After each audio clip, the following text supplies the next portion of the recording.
Well, thousands of religious conservatives gathered this weekend to hear 6 of the Republican candidates for president, but who was not there? Frontrunner Donald Trump. Is that a sign their influence over the GOP may be waning a little bit? Joining me now is Republican presidential candidate Rick Santorum. Rick, great to see you. Thank you, David. Great to be back. Mega church event, a lot of candidates, but no Donald Trump. Makes me wonder, faith in America, I believe, as you do, that it is under attack in various areas, whether it's Obamacare and others. But I'm wondering whether people actually care more about the economy right now than they do about faith issues. Well, I don't think it's one or the other. I think a lot of people are concerned. I think everybody should be concerned when you have points of view that are under attack by a government saying that unless you hold a particular point of view, we're not going to tolerate your dissent. But it doesn't seem to be until that affects their pocketbook that they get up in arms about it. I'm talking about the majority of Americans. No, that's probably true. I mean, it's when you talk about religious persecution. Well, we have no religious persecution compared to what's going on in the Middle East, what's going on in Africa. So it's sort of hard to scream and holler about how terrible things are. But things are beginning to turn. I mean, you see things that you never saw in American history before, and that sort of, I think people just need to be on the alert that this could be a growing problem. Now, you are very open about you call yourself a Catholic evangelical. Catholic. And of course, George W. Bush was pretty open about it. He brought it into the debate. But Donald Trump wasn't there yesterday, and he keeps a much more private view of his faith and issues.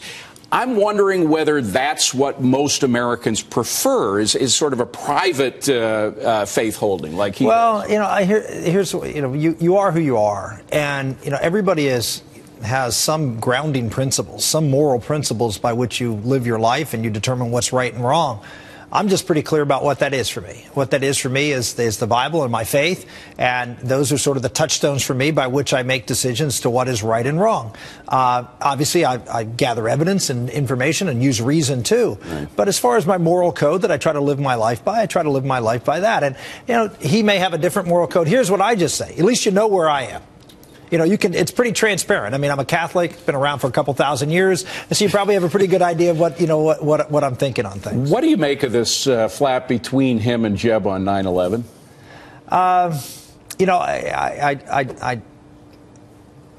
was there at 9/11, and I think everyone would have given our whatever was necessary to prevent that. If the implication was, that you were somehow responsible for it, sure. I was there. I was responsible. It was on my watch. George Bush was responsible. It was on his watch. But to say that maybe that you had something to do with it, or somehow or another you didn't do what you were supposed to do. But he said he would have done more to prevent these people from coming in the first place. Of course, they came in before George Bush was president. That's right. And so the implication was that somehow or another that there was some personal attachment to the events. I'm not sure. That's not fair. I don't think that's true. I think if you look at what happened in the reports after 9/11,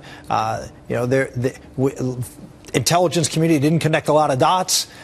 We didn't have to connect those dots in the past because we weren't looking for this type of attack in the past. We learned a lot of lessons from that, and I think, as you can see, we've been pretty good at preventing terrorist attacks since. Right.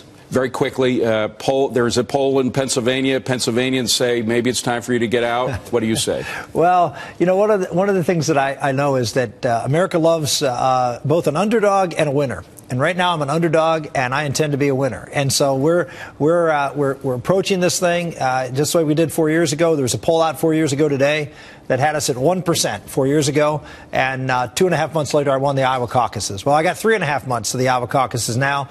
Plenty of time for us to move up in this race. Former Senator Rick Santorum, thank you very much. Thanks, David. Great to see you, Senator.